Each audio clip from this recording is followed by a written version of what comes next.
Bem-vindo ao DWRcast. Eu sou o seu host, Fred Pavão, e aqui ao meu lado está ela, a linda Thaís Alves.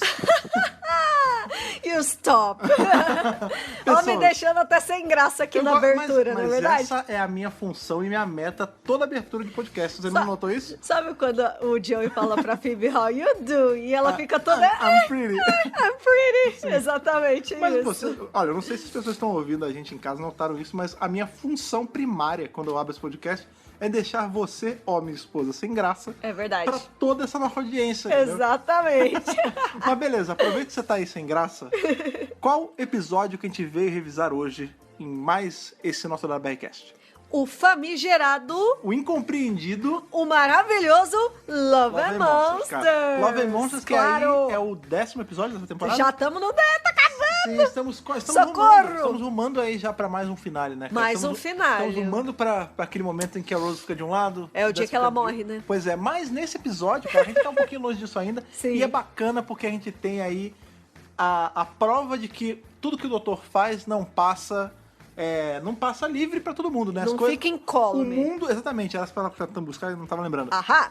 O mundo em volta das aventuras do doutor sofrem os efeitos. Isso. E é justamente esse recorte que a gente vê nesse episódio. São as consequências, né, das passagens Sim. que o doutor faz aqui, né, na Terra, e as consequências das pessoas que estão vendo de fora, que não estão envolvidas, que não sabem que ele é um alienígena, bababá, etc. Exato. Um episódio aí que ele é muito mal visto por conta de algumas decisões estranhas, né? A gente tem o monstro ali que é toscão, mas a gente vai explicar um pouco mais. Já falamos várias vezes, né? Ele foi criado por uma criança, então tem certa desculpa. Isso. E o finalzinho ali da mulher lajota de cimento, que é bizarro. Exato. A gente concorda, mas a gente isolando concorda. essas duas coisas... Aliás, isolando só o lance do chão que fala e que transa com o cara. Mas o monstro a gente até releva. Mas releva. A história em si é muito bacana. Não, é um roteirão, uma história ótima, envolvente. Vamos defender os pontos aqui hoje. E o protagonista carismático. É o Michel Teló. Sim. Ele não parece o Michel Teló? Caraca, o Michel Teló, pode crer. Pois é, hoje nós vamos defender aí os pontos sobre Love and Monsters e também apontar o que ele tem certo defeito, mas pra você que assistiu esse episódio e acha ele ruim, poder ver com outros olhos. Veja ele com olhos mais tranquilos, que de repente você se surpreende e vê um episódio bacana. Pois é, e aproveita, né? Exato. Aproveita melhor uma história que é bacana, Exatamente. né? Mas antes da gente ir ali revisar esse episódio maravilhoso, incompreendido, vamos voltar aí pro Fosso de Satã. E o Planeta Impossível. E o Planeta Impossível, pra poder ler esses e-mails que chegaram pra gente desses 2 episódios. É isso aí, vamos lá.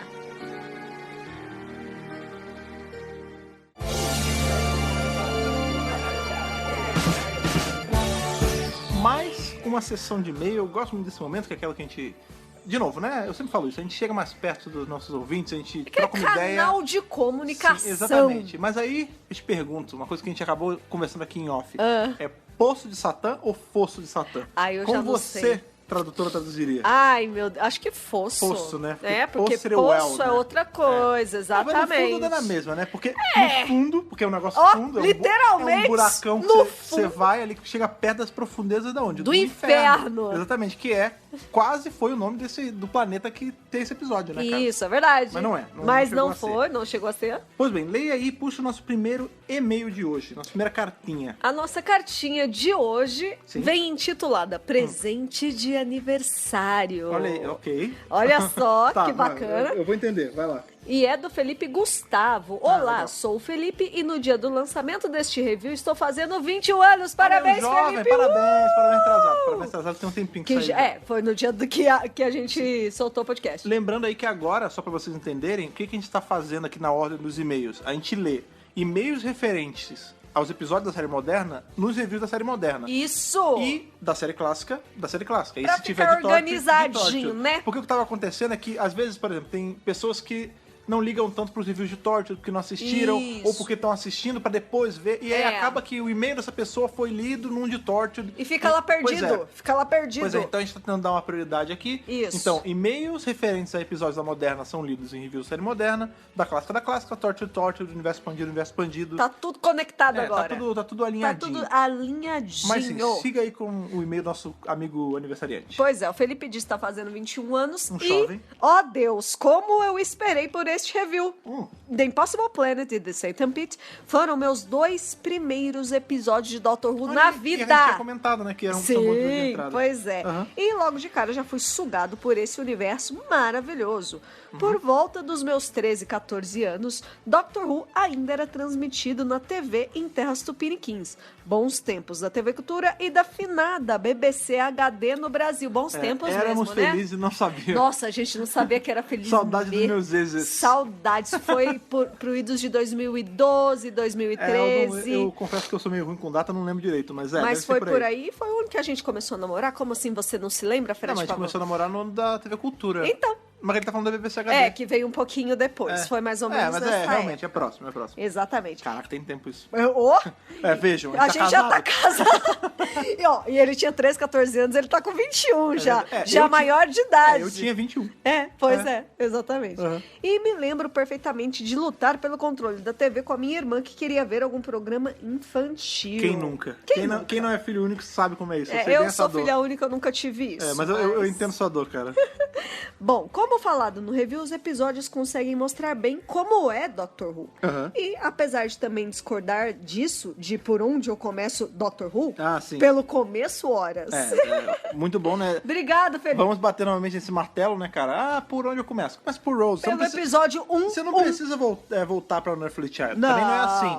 A série moderna ela é feita pra ser um novo início. Rose foi trabalhada pra ser um novo ponto de partida. Com certeza. Não ignore todo o trabalho feito em cima disso. Com certeza. Eu concordo 1000 vezes. Porém, esse two-parter foi ótimo pra introduzir a série pra mim. Sim. Então deu certo, viu? Foi o que a gente falou, né? Apesar de não ser o ideal, caso alguém caia, tipo, você tem que mostrar pra alguém, não, rápido, tem que ser um episódio, eu indicaria esse porque ele tem o feeling de Doctor Who mesmo. O cheirinho de sci-fi, na verdade? E é claro que depois eu voltei pra Rose e vi tudo certinho. Aí, viu? Tá vendo? Tá certo. Sobre o episódio, digo logo que fiquei bem mal pelo Toby, pois meu coração pré-adolescente da época criou um crush instantâneo pelo nerd do grupo. Olha aí, Toby é bonitinho, mas é ordinário, né? O bonitinho, mas é diabólico, né? Então, foi o que a gente falou, né, cara? Acaba que a gente torce contra o cara, mas ele é uma vítima, né, cara? Ele não tem culpa do que tá acontecendo. Coitado, né?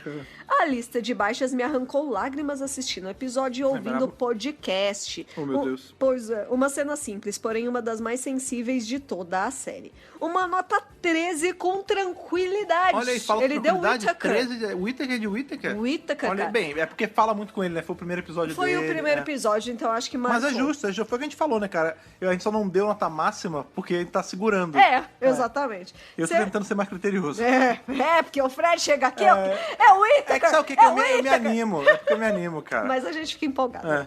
Seja pelo roteiro, que é muito bom, seja pelo valor afetivo que eu nutro pelos episódios. Não tem problema você a gente dar nota alta por coisas que a gente tem relação afetiva. Apego afetivo, lógico. O próprio The Chase, que eu falo tanto que eu dei nota máxima do The Chase, e eu sei que não é o melhor arco do mundo. Sim. Tem outros mas é um arcão, hein? Mas eu sou tão apegado a esse arco que a nota dele sobe. Pois é. É assim mesmo, gente. A gente se apega em alguns episódios. Sim. O único mas sobre o episódio é o fato da tarde sumir. Recurso que é usado algumas vezes durante toda a série que por algum motivo sempre me irrita. Sei que nesse caso é essencial que ela esteja inacessível, pois não teríamos sequer o episódio se ela estivesse ali pronta pro uso. Como comentamos. Aí a gente falou, na verdade... Eu Thaís, sinto que a Tardes não some o suficiente. Acho que ela podia sumir mais. Não, até que dificilmente ela... Às vezes ela tá só ali, né? Às vezes ela tá no cantinho, mas dessa vez ela é inacessível total. Eu acho, assim, ideal ela não estar o tempo todo. Porque ela é uma saída muito fácil pra algumas situações. Ela vira Deus Ex Machina, né? Se for feito sem cuidado, vira mesmo. Exatamente. É tipo a Sonic, né? A Sonic também. É a mesma coisa. Se não tiver cuidado, ela vira uma varinha mágica. Pois é. Porque a Tardes também é meio mágica, então. Sim, enfim, mágica, né? Entre todas as aspas do mundo. E é isso, abraço apertado, Thaís e Fred, continuem maravilhosos. Você também continue maravilhoso, cara, Felipe. Um abraço apertado pra você também. Muito obrigado pelo seu e-mail. A gente gostou bastante, é legal saber que alguma pessoa teve esse two-parter como primeiro episódio. Então, justamente porque a gente comentou sobre muito isso, né? Legal. De ser o ponto de partida. Pois é, coincidiu. E você vê que é uma história de sucesso, né? Um cara que tá assistindo até hoje. Que tá aqui com a gente ouvindo o podcast da semana. E foi no aniversário dele.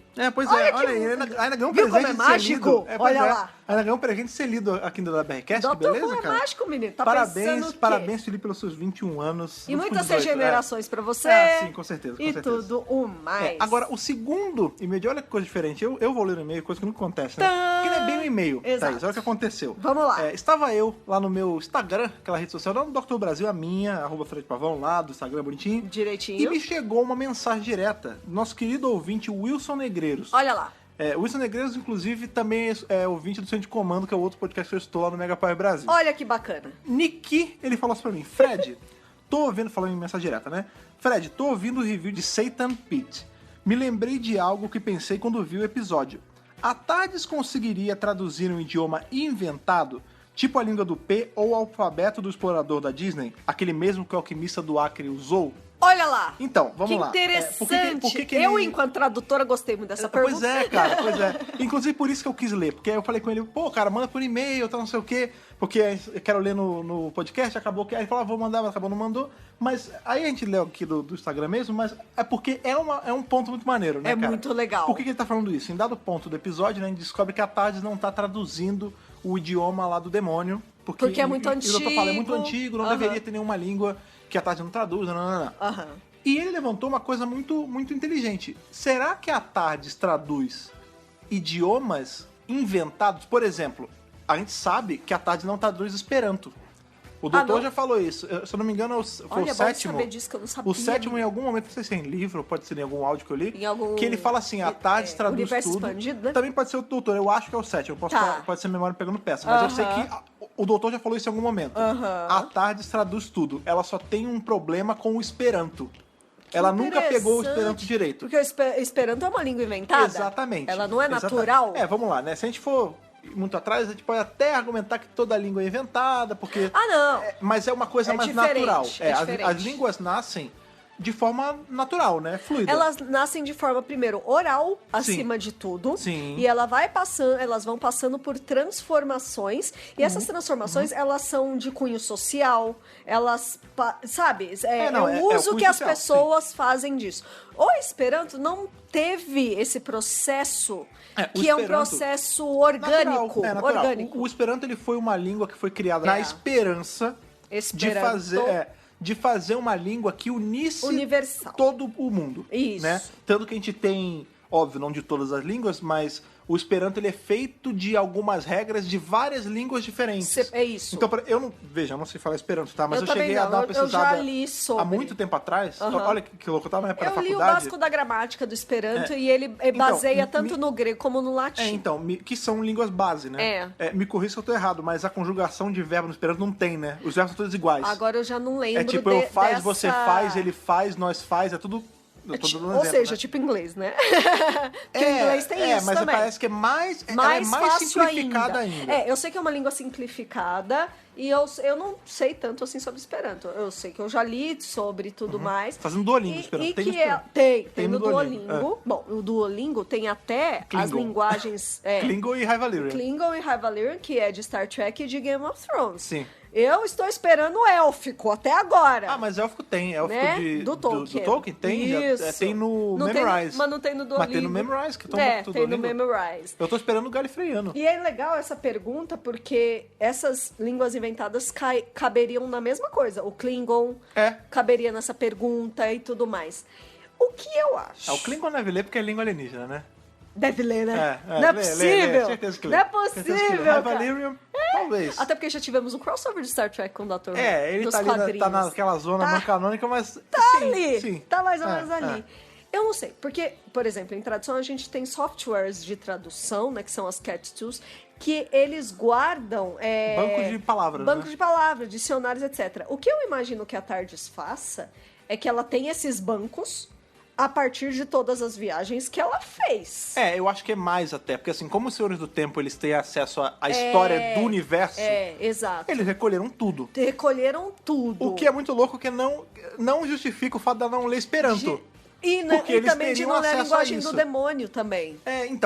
Mas esse é o mistério do episódio. Mas é tão antigo que nem nesses bancos de dados lá de Gallifrey tinha isso. No caso do idioma do demônio aí, do Satã, realmente, por ser antigo, eu diria que realmente é por isso.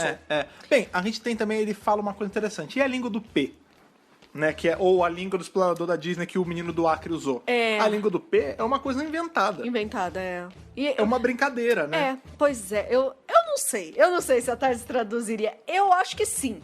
Então, engraçado, a língua do P eu acho que não. Eu acho que ela adaptaria ao ouvido de pessoas de outras línguas. Por exemplo, a língua do P em português não vai ser igual a língua do P em grego, sei lá. Em francês. E aí ele faria essa adaptação. Talvez. Já a língua do lance do menino do Acre, eu não sei. Da Disney. Legal, talvez. Essa coisa da língua do P que você falou. Talvez tenha correspondentes em outras línguas e ele faria essa versão. Ele faria a versão. Beleza, isso realmente é possível. Agora... E vamos lá, isso a gente não tem. Isso é especulação nossa, a gente tá debatendo.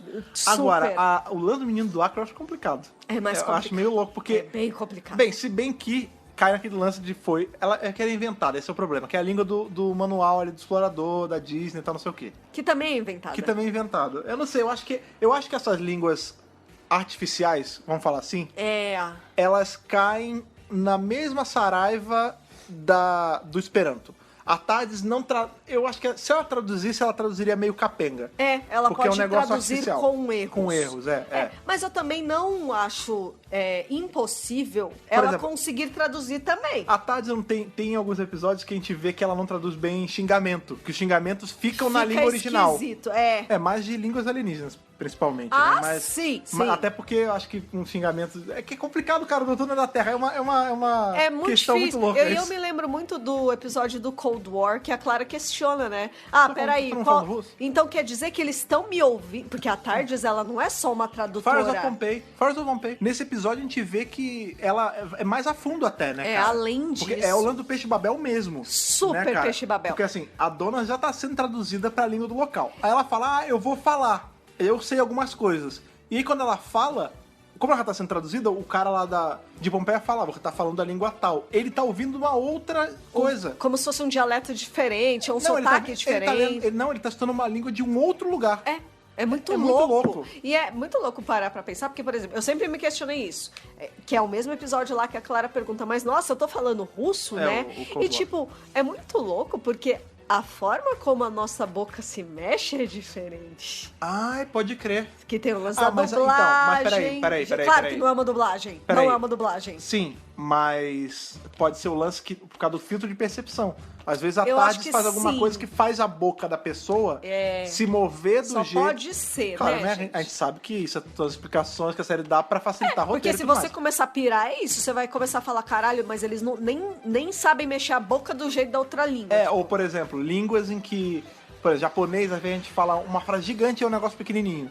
Pois é. Ele não deveria ficar mexendo a boca. Alemão. Tipo, sabe? Deve ter um monte de língua no mundo, em outros mundos, não, por exemplo, que a boca é diferente. Eu não vou lembrar a palavra agora ao certo, porque tem muito tempo que eu não exercito o alemão. Mas eu lembro que em alemão, o termo tocar campainha é uma palavra, é um verbo. Que louco, tipo né? campainhar.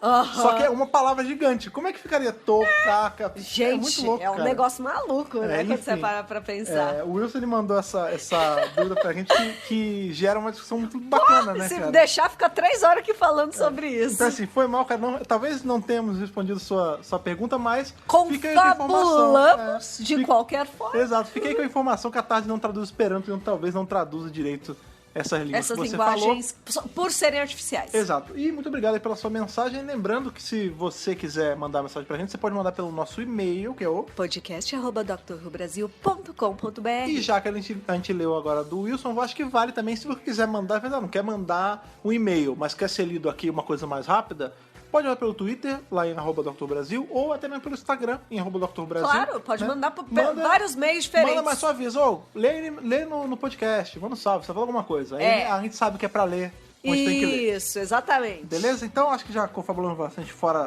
de hora, fora do lugar. Vamos ali pra Londres, pra se juntar a galera da Linda, pra revisar Love Monsters. Vamos lá!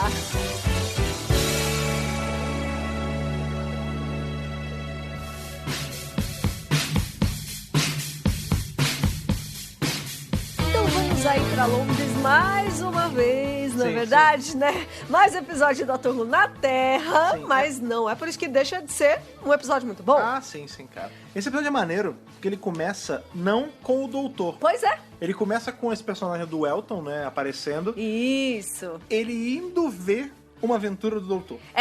É um cara qualquer que a gente nunca viu na vida. E ele pessoa como nós. É, uma pessoa como nós. E ele se encontra no meio de uma aventura com o doutor. Já andada. Tipo, o doutor e a Rose estão resolvendo um negócio lá com um alien random. Que tem cabeça que parece de um xenomorfo também. Exatamente. Me lembrou a Proclamação das Sombras ali, o cara, mas não é. É um monstro da cabeça esquisita. Ele, sabe o que ele me lembrou? Monstro de Torture. Aquele monstro que aparece... Lá, eu não lembro o nome agora, mas é aquele que aparece direto. Então, tem a boca estranha. Sim, tô ligado. É um primo distante. É um primo distante. Na verdade, esse alien que aparece, ele é acreditado só porque não fala no episódio, é o Roix. Olha aí. Roix. É um visual bacana. É o Roix. Mas assim, a gente não tem informação alguma sobre esse ET, porque assim, é uma aventura andada Scooby-Doozaço, literalmente. Super assim, Scooby-Doo. A cena tem referências a Scooby-Doo, né, com o lance do... O doutor numa porta, a Rose sai numa outra porta. A perseguição nos corredores. Aí o ET passa em outra, tipo, é igualzinho Scooby-Doo. E aí, no meio dessa parada, o Elton tá vendo, né? O doutor já tinha mandado ele sair, ele continua ali. Aí o doutor olha pra ele e fala, eu te conheço em algum lugar. E aí ele vaza. E aí, qual é o grande lance? A gente vê que tem um vlog, né? Pois é, antes da era do YouTube, olha só. Antes de Ryan fazer vlogs. Pois é, muito antes de Ryan. O Ryan era muito criança nessa época, na verdade, porque estamos em 2006, na verdade. E o cara, o Elton, né, ele tá ali contando numa câmera, que é muito legal pra gente, super quarta parede, né, que ele tá conversando com a audiência, que está vendo esses vídeos. Ele quebra total, é muito E ele fala, olha, e foi assim que eu conheci o doutor, foi assim que eu conheci a Rose, foi assim que eu conheci o Victor e o pessoal da Linda. E aí ele até fala que, na verdade, ele conhece o doutor de antes. Por isso que ele tem esse fascínio pelo personagem, entre aspas, do doutor. Que ele fala, um dia eu tava na minha casa, eu era criança, eu devia ser, sei lá, criancinha pequenininho. E aí, esse homem tava na minha casa. Estranho, olhando, e não aconteceu nada. Ele me olhou, eu olhei pra ele e eu não lembro de mais nada. E o lance é que ele tá igual. E eu dediquei minha vida a pesquisar ele. Aí... É o que ele fala, por conta disso eu conheci a Úrsula, que a priori a gente não vê. Já introduz a Úrsula aí na história, e né? E a Úrsula é a atriz ali que faz a Murta que geme de Harry Potter. Exato, é a Shirley Henderson, que eu adoro ela. É mesmo? Eu não tenho nada com ela. Primeiro que ela é corvinal, né? Me corrija se eu estiver errado, mas ela não tá naquele filme que a gente viu um dia desse da Maria Antonieta? Ela está em Maria Antonieta. É verdade. Ela é, gente, atriz inglesa. Ela tá em várias produções inglesas. Aí você fala, nossa, Maria Antonieta é inglês, não? Ela. Hã? Maria Antonieta não é inglês. Não é. Mas se passa ali na França e tem atores ingleses claro. envolvidos. Sim. Então, sim, é a Shirley Henderson, maravilhosa. E aí ela faz essa personagem que divide ali o spotlight do episódio com o Elton. Sim, né? é Úrsula e Elton. E aí ele vai contando, né, que por conta dele pesquisar sobre o doutor e ele encontrar o Úrsula e tal, esse grupo vai crescendo. Isso. E aí tem o Sr. Skinner, ele fala, ele é um cara mais velho, que a gente sabe até o primeiro nome, mas todo mundo chama de Sr. Skinner. Tem a outra fulana, que cada um faz uma coisa. É a Bliss. A Bliss, né? Que não sei o quê. E tem a outra menina. Aí ele vai falando, tipo, vai mostrando como eram as reuniões. Ele fala, primeiro, a gente se juntava exclusivamente a falar do doutor. E é legal que, tipo, o Sr. Skinner parece ele escritor, né? E aí ele fala, o doutor... É muito maneiro essa hora, porque...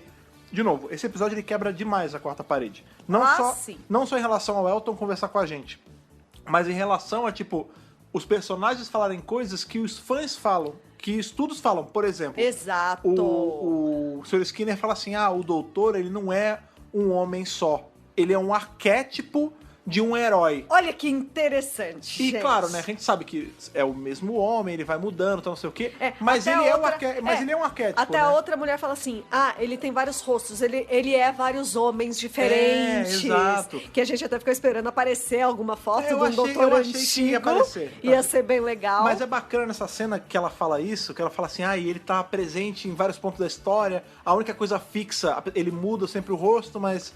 a caixa de polícia é sempre a mesma. Aí ela mostra, tipo, um hieróglifo que tem... Que tem uma tardezinha. É muito bonitinho. É muito maneiro isso, cara. E é muito legal porque também é uma metalinguagem. Porque, na realidade, gente, se você está aqui, é porque provavelmente você faz parte do fandom de Doctor Who e provavelmente você teve uma experiência parecida como essa quando você encontrou fãs da série. Claro, né? Com o Dadas pé na realidade. as devidas com o pé na realidade. Exatamente. Mas é justamente isso, cara. Linda. É a representação do fandom, gente. Não é igual. London Investigation and Detective Agency. Então, essa agência que eles fazem, esse clubinho que eles fazem, nada mais é do que o fandom. É um grupinho de pessoas que se juntam pra falar da mesma paixão. Lembra muito, eu acho que assim, pessoas que estão aqui há mais tempo, que é da nossa época, lembram mais. Porque, assim, no começo, lá atrás, tipo, 2008... 10, 11. Não, antes até. Antes, eu entrei os grupos em 2010. não era, tipo... Por exemplo, a gente tem uma média de 1.000 cacetada, 2.000 pessoas vindo por semana. Isso é absurdo. Amigo, não tinha isso. Era, tipo, 5 pessoas... Era só a Linda mesmo. Era 5, 6 pessoas... sentado ali no coreto daqui da Boa Vista, entendeu? Ou ali no Ibirapuera, em São Paulo. Pois é, cara. E tinha encontros em várias cidades. Exato. O que eles são? E era meia dúzia de gato pingado, gente. Exato, eles são um núcleo de fãs do Doutor.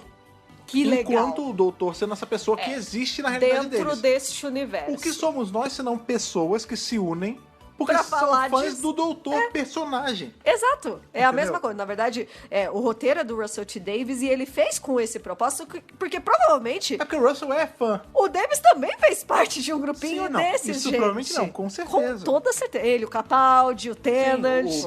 Todos eles, gente. Isso aí é inquestionável. Todo mundo passou por essa experiência enquanto fã de Doctor Who. Sim. E, além disso, para representar o fã, entre aspas, mais chato, aquele fã que quer saber de tudo. O fã tóxico.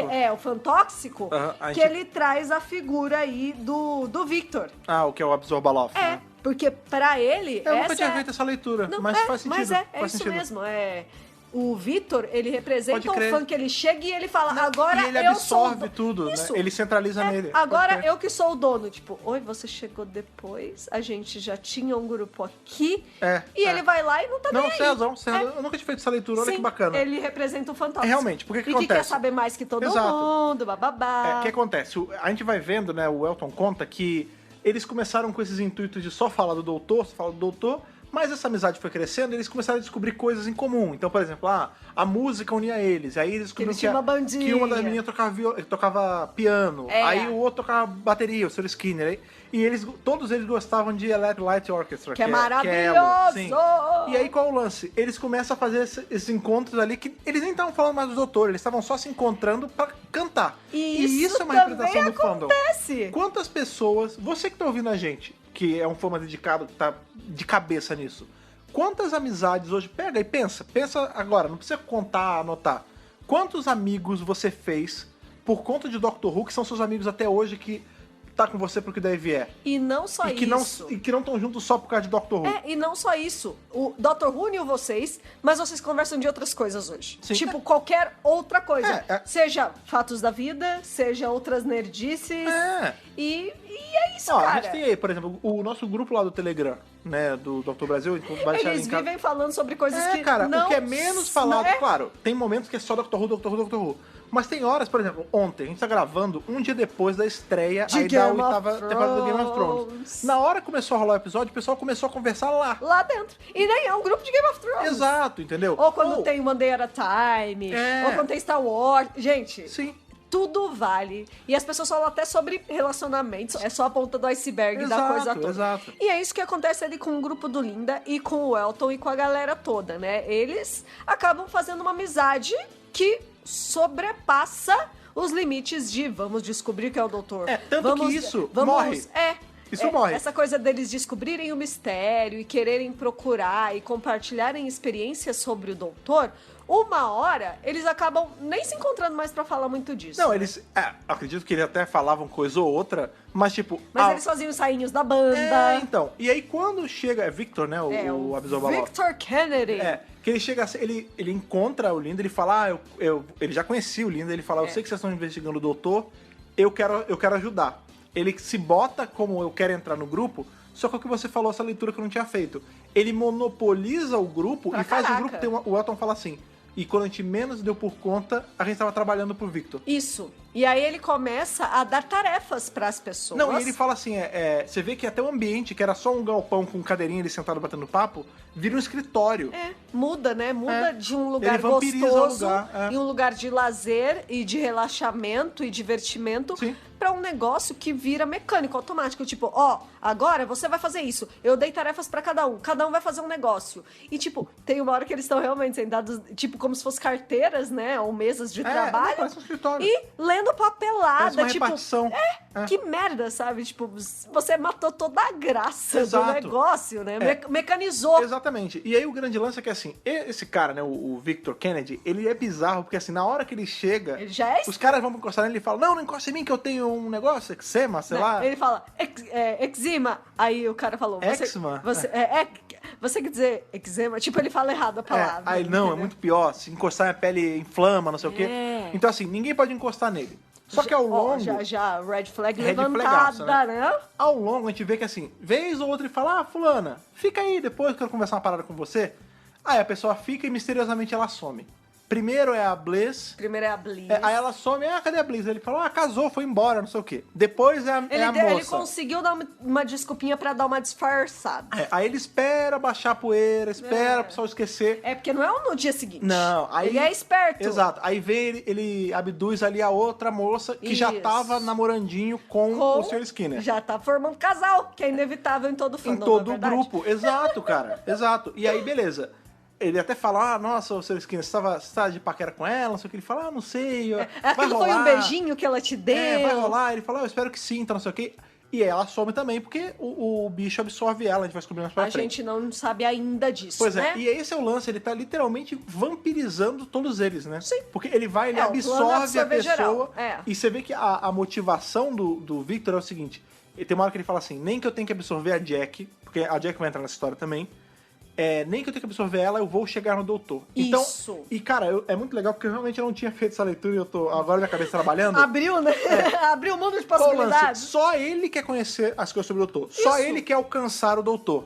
E pra isso, ele dá um steamroll, assim, ele passa por cima de todo mundo, ele absorve o que as pessoas têm de melhor, e elas ficam numa sobrevida, né? E é engraçado quando a gente pensa nessa leitura de novo, né? Você vê que as pessoas ali estão curtindo o doutor, mas é uma coisa muito legal que o Elton fala no começo, que ele fala assim, fora isso, eu sou um cara normal. Eu trabalho, eu gosto de música, eu gosto do Electric Light Orchestra. Tipo, é muito bacana, porque você vê que esse cara, ele não é um nerd estereotipado. Ele é um cara normal. Ele trabalha, ele faz as coisas dele, ele gosta de música, ele tem uma vida tranquilo. Tipo, ele não é obcecado. Enquanto o Victor é mostrado como o cara que é obcecado. Tipo, ele vive pra aquilo, ele quer aquilo, ele quer alcançar o doutor de tudo quanto é jeito e ele coloca os outros pra trabalhar. Tipo, é o fã obcecado. Quando você faz o paralelo. E os outros caras, eles são fãs, eles são interessados naquilo, outras coisas. Mas eles têm vida. Essa é a diferença, entendeu? Enquanto o Victor só está ali pra aquilo. Que acontece também no fandom. Às vezes a pessoa não só no fandom, né? A gente consegue abrir pra tudo isso, né? Pra tudo na vida, exatamente. Olha só como é legal você ter uma vida, digamos assim, saudável, em que você tem uma série de interesses, enquanto a outra pessoa existe pra gostar de uma coisa só. Tá focada numa coisa só. Inclusive, eu tava lendo ali na Doctor Who Magazine que o personagem do Elton é especificamente feito pra não parecer creepy. É pra ele... ele é muito gostável, né? Não, porque a gente tem o estereótipo do nerd... Grande Michel Teló. Big Bang Theory. Pois é. Tem o estereótipo do nerd que... o nerd só pensa naquilo, só fica naquilo, focado nas nerdices dele. Não, cara. Nem todo nerd é o Sheldon chato pra caralho. Pelo amor de Deus. Sabe? As pessoas que são nerds, elas são normais. Pelo menos a maioria delas que eu conheço, elas não ficam só naquilo, entendeu? Sim. Então, o Dave se preocupou em deixar esse estereótipo pra trás e retratar o cara como um cara normal. E isso foi muito legal. Não, por exemplo, todo mundo, cara. Você tá ouvindo, você sabe. Você tá ouvindo, você sabe. Vamos lá, todo mundo aqui é nerd, todo mundo gosta do Doctor Who, todo mundo gosta de uma miríade de coisas, mas todo mundo sabe dosar. Mas você, com certeza, já conheceu aquela pessoa... que não sabe dosar. Que só fala naquela coisa. Sei lá, pega um ator... Pega pra Cristo! Pega um ator e tudo é aquilo, cara. Tudo ou só funciona... Ou uma série, ou um filme, ou enfim. Você busca tudo aquele cara e você seca o cara e você stalkeia o cara, tipo... Gente, calma, pelo não é amor assim. de Deus. Todo mundo conhece uma pessoa assim e a gente sabe que tem horas... Tudo bem, você gostar de um ator, ou de uma série, ou de uma atriz, mas quando você obceca por isso a um nível doentio... aí é problemático. Você vira o Victor Kennedy. E é isso que esse episódio mostra, né? Mais do que tudo. Muito bem. Um dos planos do Victor para chegar no doutor vamos nos aproximar dessa garota. Esquece o doutor, vamos na Companion. Que é inteligente, é inteligente, essa é a menina que tá sempre com ele, essa loirinha aqui, a gente não sabe nem o nome dela. É essa loira aqui, eles têm a foto. E ele passa um negócio que é tipo 5 etapas, 5 fases, né, cara? Tem um negócio de fases e que você tem que se aproximar do alvo e você tem que cumprir 5 etapas e aí você consegue o que você quer. Você consegue conquistar esse alvo. E aí dá a entender que ele dá pra cada um deles alguém relacionado de certa forma ao Rose. Isso. Então eu imagino que, por exemplo, eles devem ter tentado achar o Mickey e não conseguiram. Sim. Devem ter tentado achar aquela colega lá, Cherie, que ela vivia falando. Pois é. Inclusive, ele tem os arquivos de Torchwood. Então eles têm uma caralhada de informação. Lembrando que nessa temporada todo episódio tem alguma referência a Torchwood. Tem uma referência a Torchwood, porque tá pra Se bem que eu não lembrava desse. Sim, né? Aí ele fala, É verdade. Vocês têm que olhar em todos esses arquivos de Torchwood pra encontrar a informação. É que é tão pouquinho que se você não tá tendo atenção, ele passa. Você não pode piscar que já foi. E aí, beleza, vamos procurar essa loira. E aí é engraçado porque uma das mulheres lá, ela tá em Londres pra procurar a filha, que ela ficou envolvida em drogas, e ela procura a filha e não encontra. E aí, tipo, o Elton fala, beleza, tô aqui, Londres, 10 milhões de pessoas, nunca vou encontrar. Aí ele vira pra uma senhorinha, essa aqui é a Rose, ali, a mãe dela ali, elas moram ali, na rua tal, número tal. São legais, meio esquisitas. Então, tipo, foi fácil encontrar. Foi na lavanderia, né? Aí ele vai pro endereço que a mulher falou e logo ali na rua ouve alguém falando, Jack! Pronto, já achou. Então, e aí o lance é que ele vai narrando essa hora, né? Que ele fala, a primeira etapa é fazer não sei o quê, chegar perto, depois é trocar ideia. Se aproximar. Aí ele vai lá na lavanderia, aí troca... É que a Jack facilita, porque assim, a Jack tá dando mega em cima dele. A Jack tem essa característica. Não, veja. Única. A Jack, maravilhosa. Ela é uma mulher que ela é mãe, mas ela foi mãe muito cedo, porque a gente sabe que a Rose, ela tem ali uns 19, 20 anos, por aí, é mais ou menos isso, né? Sim. E a gente sabe que a Jack teve ela bem jovem, por quê? Porque a Jack, ela não tem 40 anos aí, eu acho. Se bem que a gente tem... Se ela tem, não, poucos, ela tem sim, né? Sabe por quê? Porque no episódio da Terra do Pete, é o aniversário de 40 dela, não é? Isso! Ela tem 40 anos. Ela tem 40 anos, isso. Ela teve a Rose por volta dos seus 20 anos, uma mãe jovem. Ou seja, ela é uma mulher... E a Camille Coduri é uma mulher bonita, cara. Sim. O Elton... Amo Camille Coduri. O Elton, ele parece ser um cara de seus 20, cacetada, quase 30, por aí. 20 e muitos, eu 20 diria. e muito, quase 30. Então ele deve ter uma diferença com ela de uns, sei lá, uns 10, 12 anos. Tá valendo. Todo mundo é adulto. Exato. Todo mundo é adulto, todo mundo é vacinado, todo mundo sabe de si. Né? E a Jack... Não julga esse cara. Não dá ponto sem nó. Nossa, a diferença é bem menor que isso.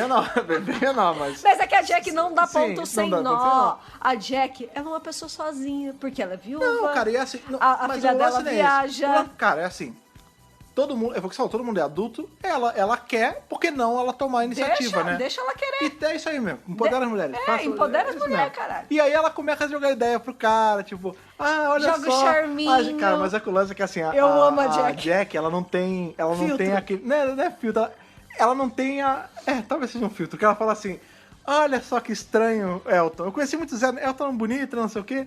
Olha, 2 completos estranhos e eu tô te mostrando minhas calcinhas. Ela não tem Cara, ela manda assim na lata, do tipo, qualquer um, né? Tipo, literalmente o cara que ela acabou de conhecer na lavanderia. E que ela nunca viu na vida. E aí você vê que ela manda um papá, a minha lavadora tá com a vida em casa. Aí ele vai você em casa. Quer dar uma olhadinha? Aí ele vai em casa e conserta, aí começa de charme, aí ele conta, né? Que ele começa a ir lá direto, ele fala, nossa, é estranho porque eu nunca imaginei que numa casa ia ter tanta coisa quebrada. Tanto fusível quebrado dessa casa, meu Deus do céu. E aí você vê que ele vai lá, ele vai trocar a lâmpada, ela fica olhando pra bunda dele. Ele vai trocar a pia, ela fica olhando pra... Não, ela vai trocar a lâmpada pra barriga, ele vai trocar a pia e olha pra bunda. Isso mesmo. Aí tem uma hora, cara, fica tarando muito engraçada. Elton, cara. É muito engraçado que ela chega assim, ele faz alguma parada lá pra que eu não lembro, aí ela, tá aqui pra agradecer você, um vinho, não sei o que. Aí ela, pluk, aí ele arruma na calça dele. Aí ela, ops, manchou, é bom você tirar. Aí ele, não precisa não. Aí ela pega e entorna a taça. Não, aí ela, sem disfarçar em nenhum milésimo de segundo, ela olha pra cara dele e joga o vinho no cara. Ela fala, ops. É muito bonitinho, cara. Aí ela fala, vai lá, tira a roupa, tira essa roupa. Tira essa roupa, bota tira pra essa lavar. blusa, que não sei o quê. E aí ela fala, ela deixa claro ali, tira, porque a gente vai acontecer. Vai acontecer, a gente vai ter uma noite, vai transar e tudo mais. E aí ele meio que ele se toca, né? Ele fala, opa, beleza, tudo bem. De novo, os dois são adultos, ela é uma mulher bonita, eu gosto dela, porque o lance é o seguinte, o Elton se aproximou da Jack com o intuito de investigar a Rose. Isso. Só que isso morre. Porque ele fica amigo dela. Ele fica amigo dela e, de novo, né? Ela é uma mulher bonita, tá não sei o quê, eles começam a ter esse flerte fatal ali. E aí vai rolar. Quando ele volta... Aí ele entra no banheiro e ele tá, tipo, a mil. Tipo, meu Deus do céu, é agora, vamos lá, vai rolar, não sei o que lá. E aí, quando ele sai, já sem camisa do banheiro... Ela tá mal.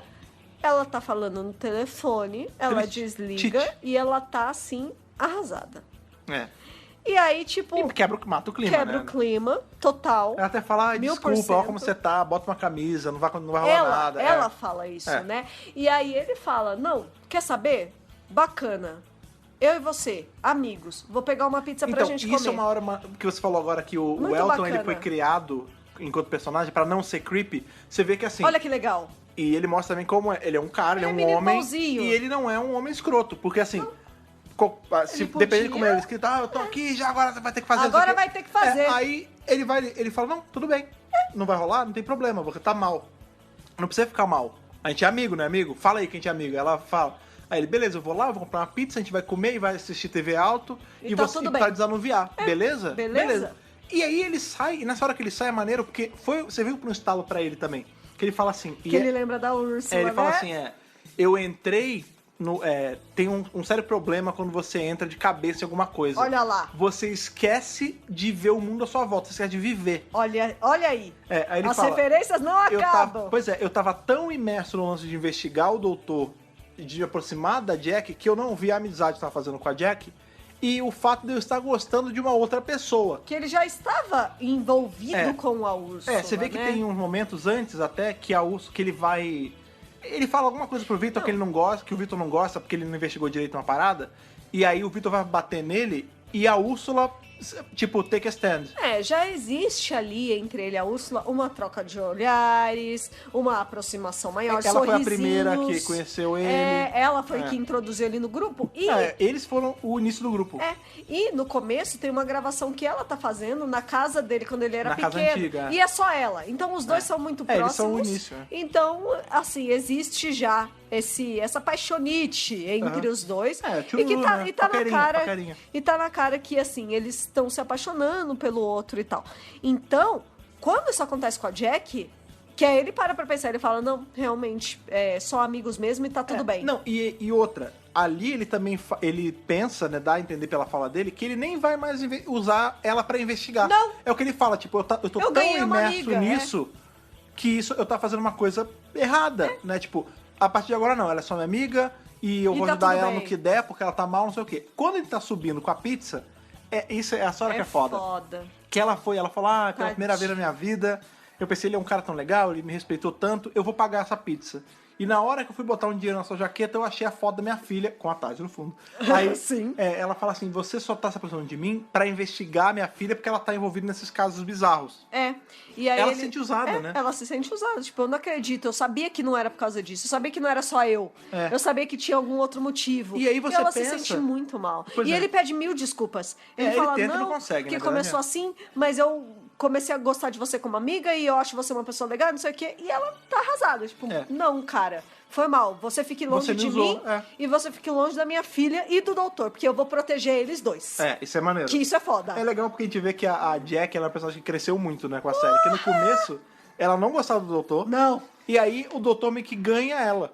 Porque ele se mostra um cara legal e tal. Ele conquista o coração dela. E assim, ela sabe que a filha dela tá em boas mãos. Então ela tem esse sentimento de proteção em relação ao doutor também, não só a Rose. Porque ela sabe que os dois estão juntos. Então ela tem que proteger os dois. E já existe uma confiança, assim, já desenvolvida entre ela e o doutor, né? Então eu acho que assim, ela ali, ela fala, então você tá atrás deles? comigo tem que passar por cima de mim primeiro. Exatamente, porque eu vou proteger. E é isso, tipo, meio que a amizade deles quebra por conta disso. E ele fica putaço, né? Porque ele vai dar a entender que ele vai direto pra Linda. Porque ele percebe que ele não fez isso por conta dele. Ele percebe que ele tá sendo usado. Exato. E ele fica puto. E ele chega, é muito maneiro porque ele bota assim, ele mete o pé. Bota o pau na mesa.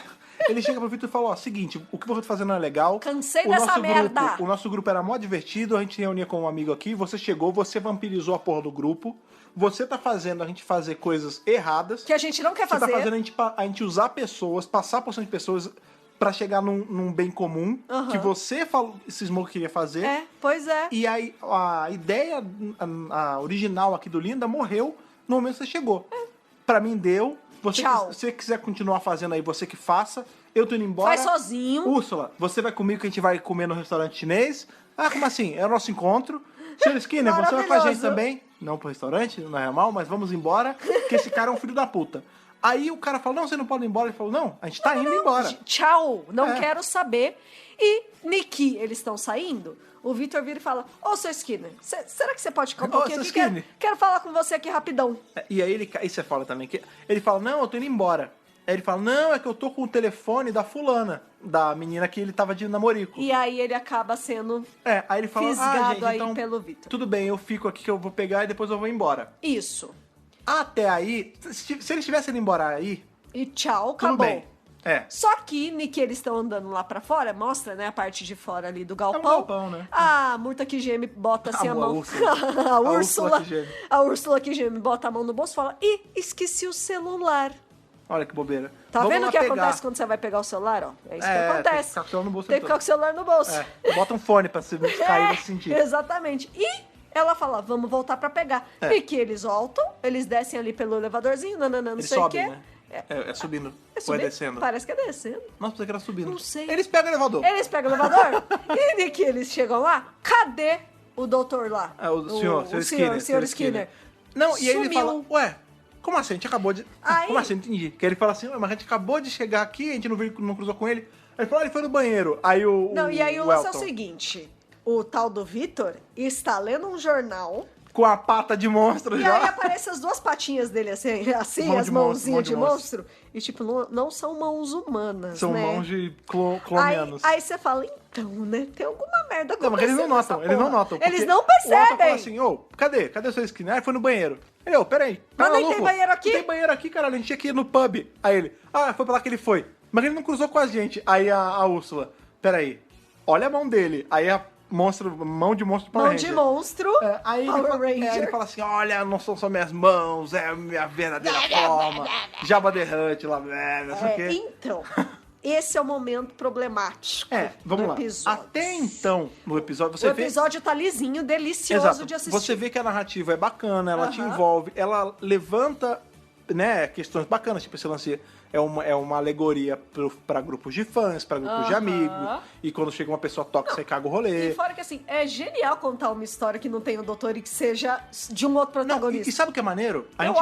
Desde a primeira vez que eu vi, eu achei maravilhoso, cara. É uma coisa... Me lembra, tá? De forma bem vaga. O que a gente tem ali com o episódio do 007 contra os Daleks. Como é que é? O Mission to the Unknown. Mission to the Unknown, super! É um episódio que tem um personagem em que ele tá envolto nesse universo do Doctor Who, ele enfrenta Daleks e tudo mais, sem a presença do doutor diretamente. Ele não vê Nesse o doutor até aparece, né? Vez ou outra. É diferente. Mas qual o grande lance? O Elton, a gente tá tirando o Elton porque é ele que aparece vivenciando isso, ele não só fala, eu pesquisei, não sei o quê. Não, a gente vai vendo ele em vários momentos das temporadas. Tipo, ele fala...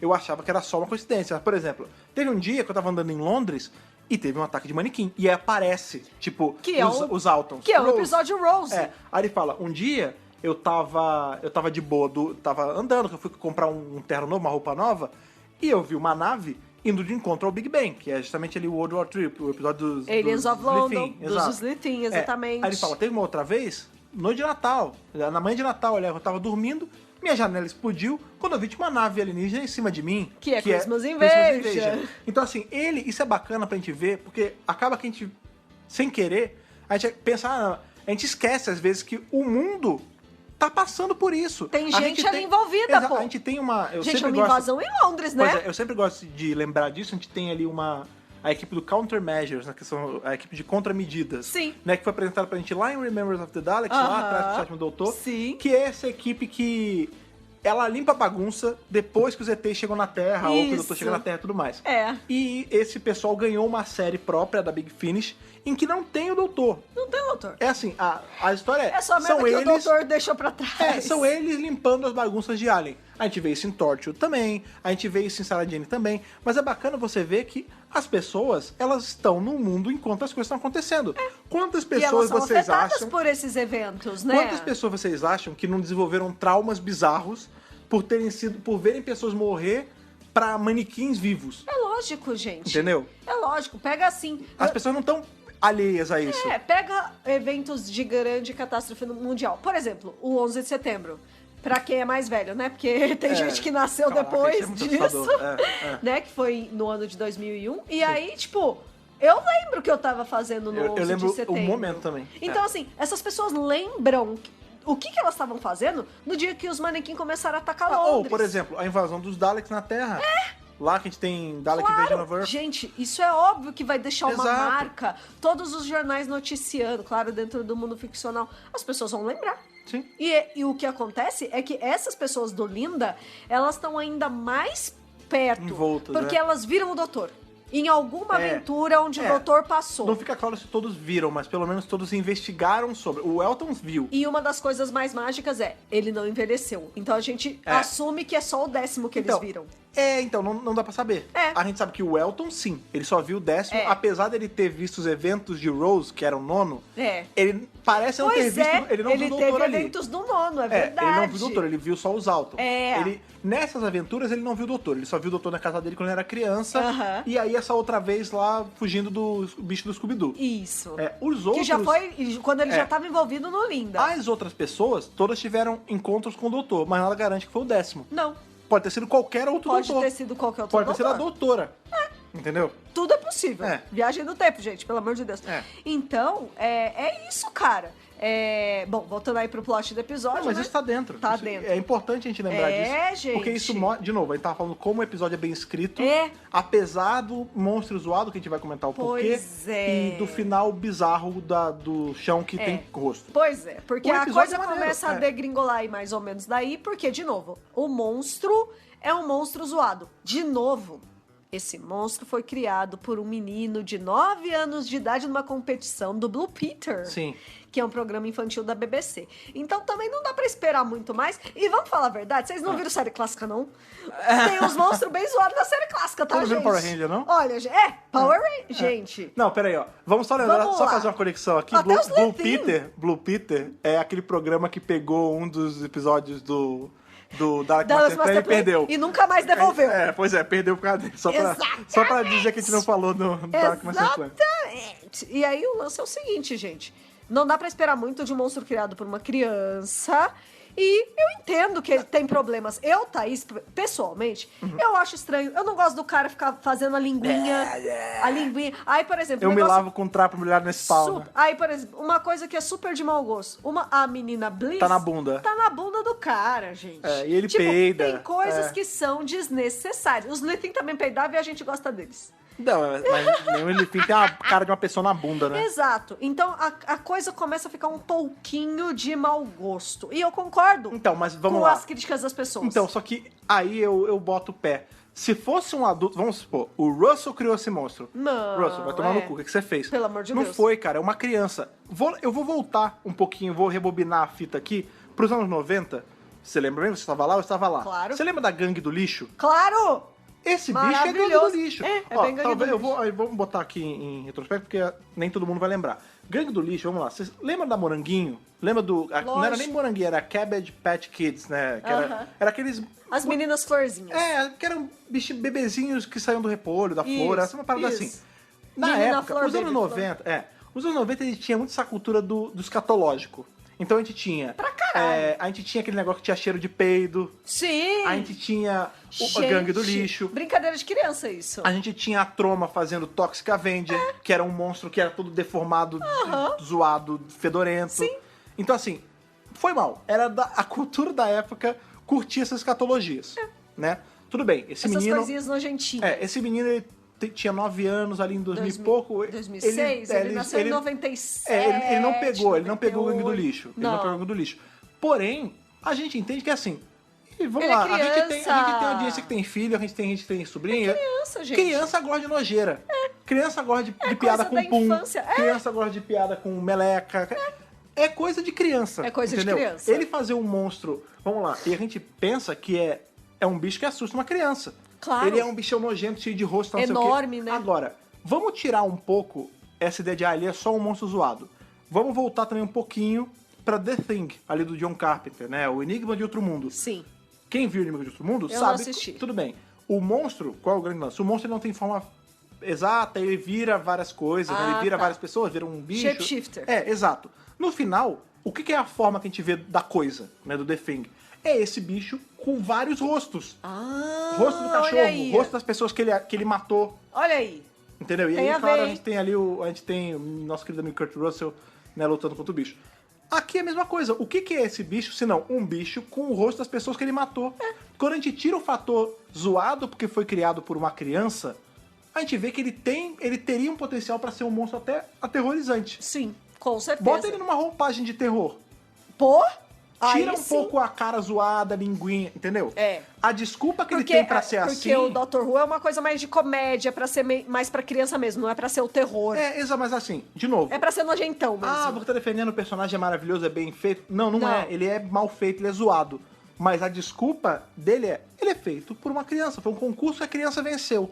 E o lance é que, assim, ela não criou o monstro pro episódio. O episódio foi criado em volta da ideia do monstro, né? Na verdade, assim, eles tinham esse episódio reservado para o monstro que viria do concurso. Eles não sabiam quem ia ganhar. Lembrando que ele não fez só o design, né? Ele contou, tinha que contar sobre o monstro. Então, ele é assim, ele faz isso. Exatamente. Então, assim, o episódio foi feito para acomodar essa criatura esse bicho que viria do Blue Peter. E, assim, eles não sabiam o que ia vir. Eles escolheram dentre um monte de possibilidades. Então, mas sabe o que eu digo? Vamos lá. Eu gosto de comparar esse episódio com um outro que a gente acha bem ruim, que é ali o Crimson Horror, né? Episódio do Mark Gatiss, lá da frente do 11º Doutor. Qual o lance? O vilão desse episódio é um sanguessuga zoado, o ET Bilu zoado vermelho, que fica sugando o seio da senhora, da véia. Que inclusive tá em Game of Thrones. Exatamente. Que é a Diana Rigg. Que fazia Avengers, que era linda. Esse episódio tem um monstro zoado. Detalhe, esse monstro não foi criado por uma criança, foi criado por um homem adulto. E o episódio... Que a gente conheceu ao vivo, inclusive. E é um cara muito legal. E o plot do episódio é uma merda. Esse episódio... Pelo menos é bom. Love and Monsters, o monstro é zoado, lembrem, foi criado por uma criança. Sim. E o plot é bom. Sim, o plot é maravilhoso. As análises são boas. São incríveis. Entendeu? Vamos terminar só de revisar pra gente falar de curiosidades, mas a gente vai voltar nessa coisa de como o monstro foi feito. Sim. Porque tem bastante coisa sobre isso e sobre toda essa polêmica que a gente tá falando e que a gente tá defendendo aqui. Muito bem. O monstro vai lá e toca na mão da Úrsula e absorve a Úrsula. E a Úrsula, já dentro do monstro, fala... Corre, Elton, vai embora, me deixa... Ele implora, né? Ele fala, por favor, me devolve ela, eu faço qualquer coisa. E ele fala que não tem como. Uma vez absorvido, não tem como voltar. E aí é nessa hora, inclusive, que o Absorr-Baloth, primeiro, ele ganha um nome, né? Porque o Elton que dá o nome pra ele. Que ele fala, você é um Absorr-Baloth. Ele, gostei desse. É esse aí. Né? Que nem é o nome dele de verdade, não é o nome dele. Ele fala assim, eu vou absorver quem eu tiver que absorver pra chegar no doutor. Nem que eu absorva Jack Tyler. Isso. E aí, o Elton bota o pé de novo. Ele fala, você não vai encostar nela. Na Jack, não. Seu filho da mãe. E aí, né... O que acontece no fim das contas é que rola uma perseguição, eles já estão lá na parte de cima, ali na parte de trás ali do depósito e tudo mais. É uma rua meio vazia. Né? E aí, tipo, o Elton tá correndo, o Absorr-Baloth tá atrás dele. Essa cena é muito estranha, porque ele corre tudo...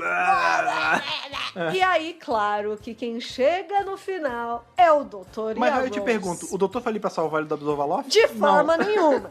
Foi uma cagada. Foi uma cagada. Porque ele já tava no chão, o Absorr-Baloth já ia encostar nele, e aí chegou a Tardes. Chega a Tardes. Claro que é o som que eles já sabem que é o som da Tardes. Eles até falam, um som bonito. É o som, né? Meu Deus, o som mágico. Belo, não sei o que lá. Aí, sai da Tardes a Rose. Pô, você mexeu com a minha mãe? Ninguém mexe com a minha mãe. Tipo, ela quebra eu achei maravilhoso. Porque eu achei que o doutor ia chegar e botar o pau na mesa lá. Não, é a Rose que tá puta da vida com ele. E fala, você brincou com a minha mãe? Você não ouse fazer isso. Ninguém mexe com a minha mãe. Ninguém mexe com a minha mãe. Muito bom. É muito engraçado. E aí o doutor, claro, né, também tá bravo, que não sei o que lá, que aconteceu. Se a Rose tá brava, já diz o ditado, happy wife, happy life. Né? Se ela tá... Se ela fala isso, um cara da Mary Kondo. É da Mary Kondo. Né? Se ela tá brava, eu tô bravo, amigo. Ou seja, né? E aí, né, papo vai como papo vem, o doutor fala, mas quem é você? É o Absorbaloff? Aí ele, é isso. É isso mesmo. Não, e ela fala, ô doutor, a Rose, né? Impressão minha, ele parece com um Slifin. Aí ele falou, você é de Haxacolofapatórios? Aí ele, não. Você acha que eu sou desse lugar, esses porcos nojentos? Eu não sou de lá, não. Eu sou do planeta Gêmeo de lá. Ele, é? Qual é o planeta Gêmeo de Haxacolofapatórios? Ele, Clon. Clon? Clon? Clon. Clon, yes. Um nome gigante e um nominho. É como que quer dizer? Sim, Clon. Foi então, exatamente isso que você ouviu. Pois é, e nessa a gente vê a sacada. Por que ele é tosco? Porque ele é tão tosco quanto os Slitheen. Os próprios Slitheen. Que é de um planeta gêmeo. Eles são de planetas próximos. Exato. Tipo, gente... É que nem o Sensorites e o Zood, eles são primos também. Exato. Então é por isso que ele é desse jeito. E aí, né, na resolução aí final do episódio, o doutor... Pra destruir o cara, o processo de fato era mesmo irreversível, ele não consegue salvar as pessoas. E é aí que entra a sacada maneira desse episódio. Porque você pensa, beleza, o doutor chegou ali por acaso, e ele, por acaso, também vai salvar eles com a Sonic, com a varinha mágica dele. Tipo, pronto, o chegou Elton o até fala depois. depois. Então, e não, o que derrota o Absorbaloff é a união dos amigos. Dos poderes! É a amizade deles, que eles falam assim, qual o lance, né? Os rostos estão colados nele. Aí a Murta, né? A Úrsula, ela fala um pouquinho antes, agora que a gente tá absorvido por ele, a gente lê os pensamentos dele. E ela fala assim, não, a gente vai salvar o Elton. Fulana, puxa, seu Skinner, puxa. Empurra, vai. E aí qual o lance? Eles começam a fazer força. E eles desestabilizam o Absorbaloff. O corpo dele, ele que é composto dos corpos dos outros. Que ele absorveu. Qual o lance? Apesar do fato dele ser tóxico, ele ter destruído eles, a amizade deles, ali de uma alegoria, forma, né? A força unida deles é o que a união faz a força e a força vence. O que a Úrsula fala é Linda United. Ela fala assim, se essa é a última coisa que a gente vai fazer, vamos salvar o Elton, nem que a gente morra no processo. E aí, até porque isso é uma sobrevida já, né? E aí eles esticam, o Absorbaloff não aguenta e destabiliza. Explode e vira gosma. E aí o Elton fica sem entender. Um monstro feito por uma criança mesmo, né? Aí o Elton fica sem entender e o doutor fala, não, o corpo dele desestabilizou. E aí agora tá sendo absorvido pela Terra. É isso, tipo, ele virou lodo, ele virou essa meleca e a Terra vai absorver. Acabou. Esse é o final da história. E aí aparece eles lá consolando o Elton, a Rose e o doutor, assim. Que ele começa a chorar porque ele perdeu a menina. Da Úrsula, aí a Rose pergunta, quem é? A Rose pergunta, quem é? Aí ele fala, era a Úrsula. Ele nem explica, né? Aí ele fala, ela vai, consola ele. E aí dá a entender que ele contou toda a história pra ele. Deve ter contado já o lance da própria Jack e tudo mais. Com certeza. E aí o doutor meio que lembra. Tempo, né? O doutor lembra, você não lembra, né? Da última vez que eu te vi. Aí ele fala o que aconteceu. E aí explica o lance da infância dele. Eu tava perseguindo um elemental da sombra e eu consegui derrotar ele, mas não a tempo. E aí a gente descobre que nesse dia que ele viu o doutor, foi o dia que a mãe dele morreu. E foi o doutor que salvou, mas não conseguiu... o doutor não salvou. Não, ele conseguiu dispersar ele salvou o Elton. Derrotou o monstro. Derrotou o monstro, mas a mãe, infelizmente, no processo acabou morrendo. Tem baixas. É sobre isso, né? O doutor não... Essa é a parada maneira. O doutor não é Deus. O doutor não é o salvador. Claro! Ele não salvou. Não foi ele que derrotou o Absorbaloff. Não foi ele que derrotou o monstro da semana. Foi o poder da amizade, o poder da força, o poder da união. Foram os humanos. Eu acho que é mais Foram os humanos se virando. Que é muito legal. E quando ele teve a oportunidade lá de salvar o Elton, infelizmente ele foi falho e não conseguiu salvar a mãe. Tipo, ele não é perfeito. Exato. O doutor tem falhas. Ele tem falhas. Exatamente. E isso é excepcional. E de novo, eu acho que tem que lembrar disso, a gente consegue fazer uma leitura do tipo, porque isso é sobre o fandom e Doctor Who. isso mostra, Doctor Who não é imune de falha. Claro! Entendeu? Doctor Who não é uma série perfeita. De nenhuma série, nenhum alguma. filme é perfeito. Talvez só que o Bill. Entendeu? Nenhum filme, nenhuma série, nenhum produto Exatamente. tá livre dos seus defeitos. Exato. Assim como o Doutor, apesar, ele pode ter fã, ele pode ter pessoas que gostam Adoram muito. É o que o Elton fala. A culpa foi do Doutor, das pessoas terem morrido? Não foi. Não foi. Foi um acaso. Todos nós estamos no lugar errado na hora errada. Entendeu? E acontece. Doctor Who é livre de falha? É livre de furo de roteiro? É livre de problema de efeito? Nenhuma. É livre de um monstro zoado? Não. Não, mas não deixa de ser bom. Olha essa metalinguagem. E não deixa de unir pessoas por conta disso. Exatamente, entendeu? Que é o principal. É o principal de Doctor Who. Sim. É unir pessoas. Sim. Tipo, e é unir pessoas em todos os níveis, sabe? E isso é que é maravilhoso sobre Doctor Who. E aí, temos aí no finalzinho, né, a última coisa que acontece no episódio. Porque como o Elton tá narrando, ele vai, tem uma hora que ele começa a ficar meio pra baixo. Ele fala, isso acontece, as pessoas vão embora, elas morrem, não sei o quê. É engraçado, né? Porque corta de novo pra ele fazendo os videozinhos dele e ele fala assim, isso acontece quando o doutor passa na sua vida. Isso é foda. Às vezes é sobre isso, né? Tipo, ele sempre deixa vítimas. É perigoso. Eu fico, toda noite eu me pego pensando o que vai acontecer da Rose e da Jack. Ele fala Porque isso. às vezes é um segundo que você interage com ele e isso custa demais. Exatamente. Isso já é um foreshadow do que vai acontecer. Isso já não é uma alegoria pra fã, isso é um foreshadow da série. Isso já é um foreshadow e que inclusive teve lá no Satan Pit. Sim, que o cara falou tendo, que a criança vai morrer em breve. Então, assim, já estão anunciando a morte da Rose aí de forma bastante subliminar ainda, mas tá rolando. Né? E aí, no final, ele fala, bom, e aí, tô mal, mas fazer o que é isso? E aí aparece a voz da Úrsula falando, não é tão ruim assim. Pelo menos eu tô aqui ainda. Eu tô aqui ainda. E aí volta pro flashback. Ele conta ali, porque eu esqueci de contar uma coisa. O doutor, com a varinha mágica dele, que é ele fala Screwdriver, ele conseguiu salvar uma pessoa. E aí ele fala assim, esse é foda, porque o doutor podia ter... Ele explica assim, pera, as moléculas estão estabilizando, explicação maluca do Doctor Who, né, sci-fi, as moléculas estão estabilizando ainda, então eu consigo salvar a última vítima. Mas como demorou muito pra fazer isso, talvez não vai dar pra salvar tudo. Isso. Porra, doutor, fizesse isso no momento, o Absorvalope virou geleia, já vai lá e resgata. Garoteou. Às vezes você tinha conseguido pelo menos o busto dela, tipo, da cintura pra cima só, né? Sei lá, de pedra que fosse, mas... Aí não, como ele demorou porque ficou batendo papo com o Elton, ele conseguiu salvar só o rosto da Murta que geme. Ou seja, tem só o rosto dela, presa numa lajota num mármore, quadradinho, que ele guarda no quarto dele. Até aí, vamos lá, estamos falando de uma série em que tinha Cassandra O'Brien, Delta 17 lá, que era uma pele escrota que falava, e quando tem um episódio dela que ela morre, né, finalmente, a gente fica mal por isso. Então assim, Doctor Who já provou por A mais B que a forma não quer dizer nada. Face of Boa é uma cabeça gigante num jarro e todo mundo tem empatia por ele. Sim.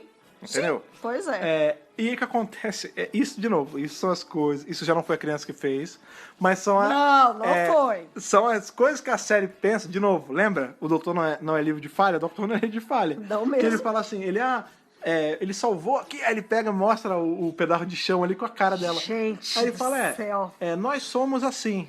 É um relacionamento. Temos relacionamento.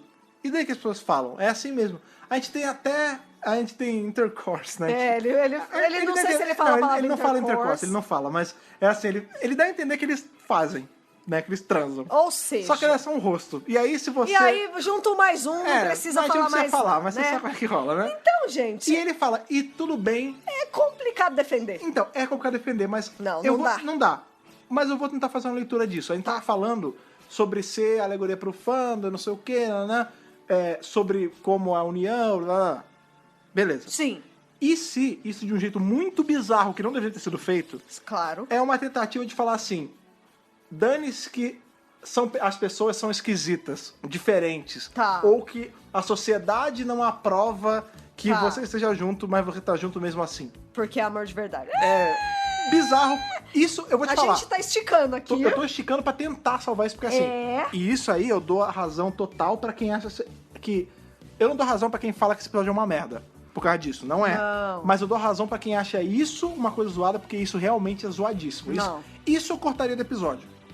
Sim, sem dúvida. Eu também cortaria. De novo, o doutor não é livre de falhas. Na verdade, eu acho que esse episódio ganharia mais ou se tivesse salvado ela, ou se ela tivesse morrido.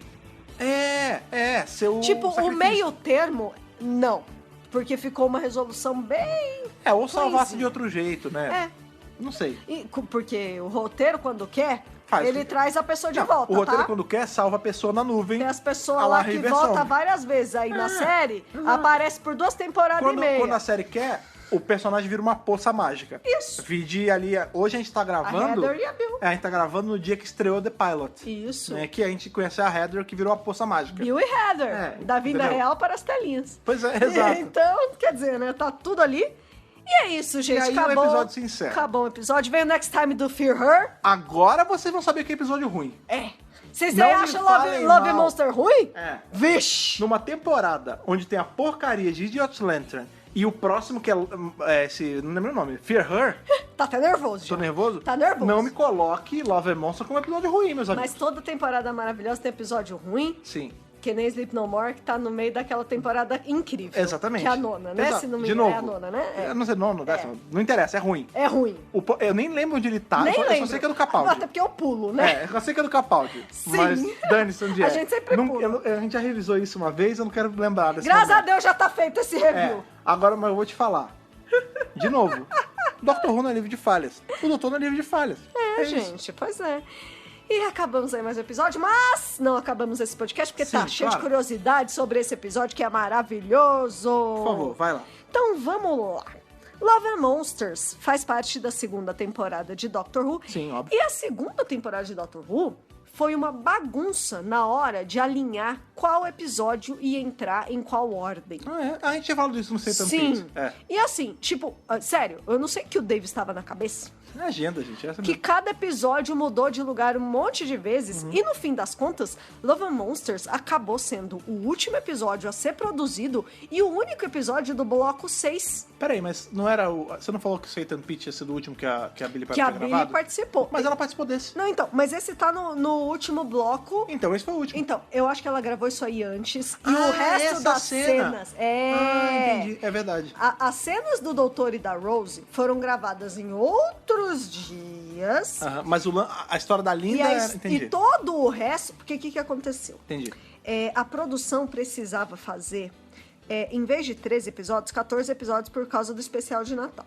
Então, eles precisavam liberar o Tennant e a Billy para fazer outras coisas enquanto filmava esse episódio. E aí o Davis falou, bom, eu preciso de um episódio que não vai ter muito Dr. e Rose e que precisa entrar o monstro do Blue Peter. Já sei! E aí ele veio com essa ideia. Genial. E mais ainda, tem outras coisas envolvidas, porque há algum tempo atrás, em 2004... Lá atrás, o Davis tinha uma ideia de fazer uma história em quadrinhos na Doctor Who Magazine.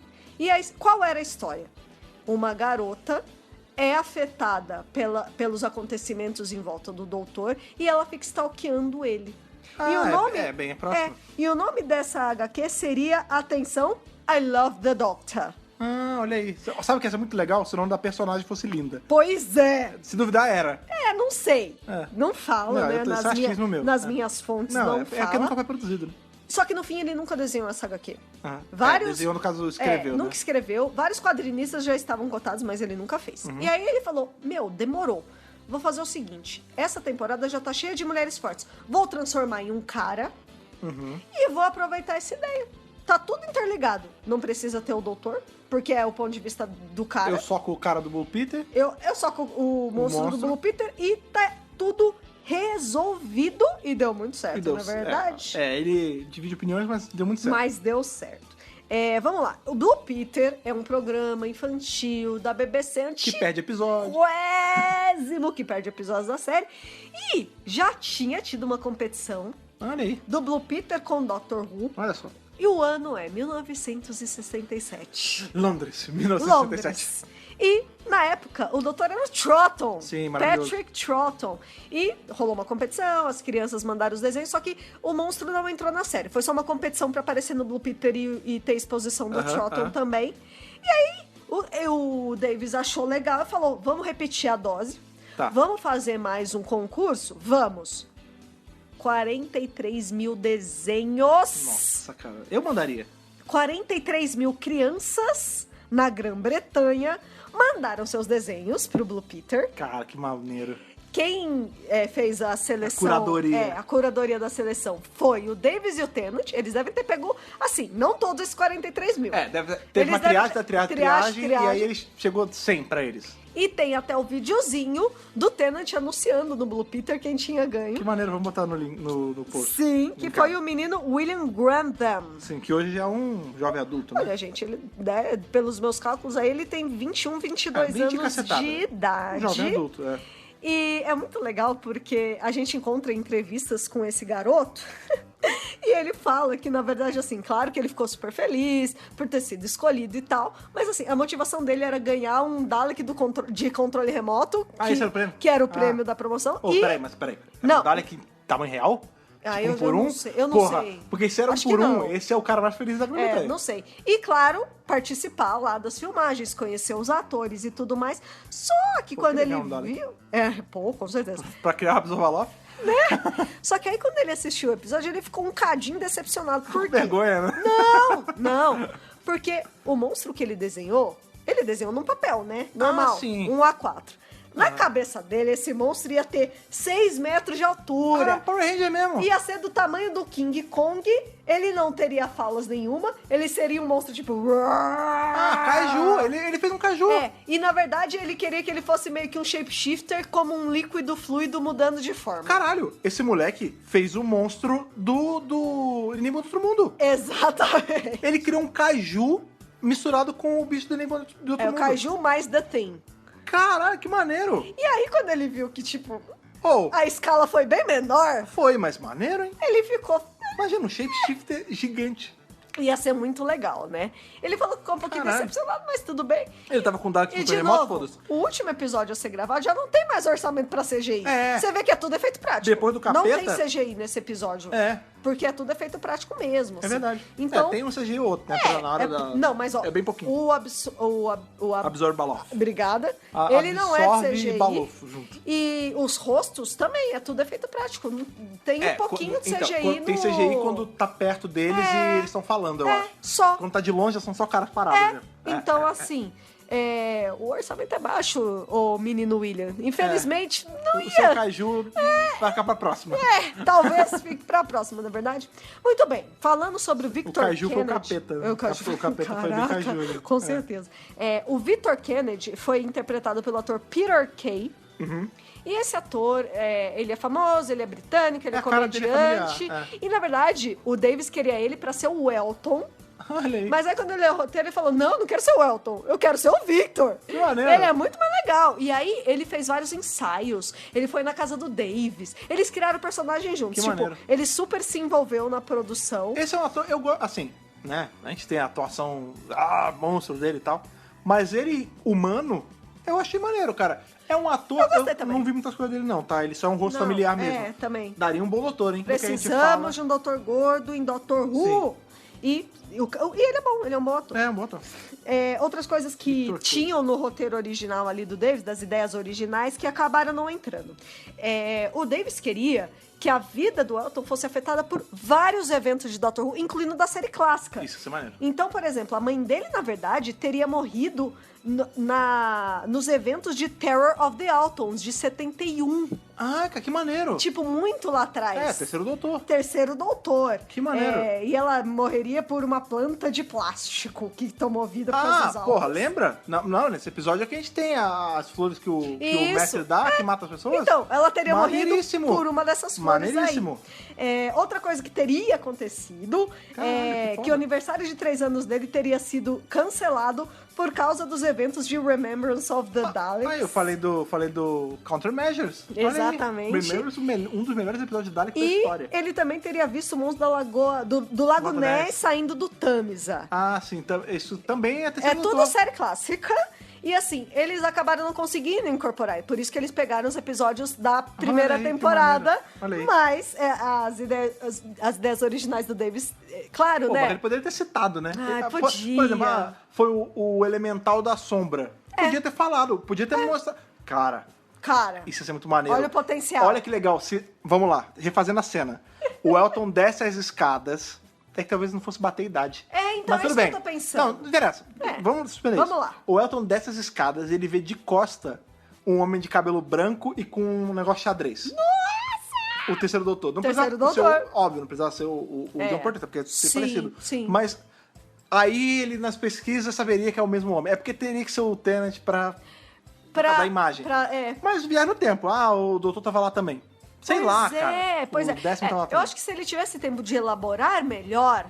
Aí talvez tivesse sido diferente, mas no fim ele teria que ser mais velho. Pra ele ser criança nos anos 70, então, por exemplo, o Remembrance se passa no ano de 63. Ele tava, assim, mais jogando ideias pra ver que eventos de Doctor Who em Londres poderiam... Que eu gosto tanto. Eu acho que se ele tivesse mais tempo pra elaborar uma coisa maior, ia ficar muito legal. Se não fosse o último do bloco.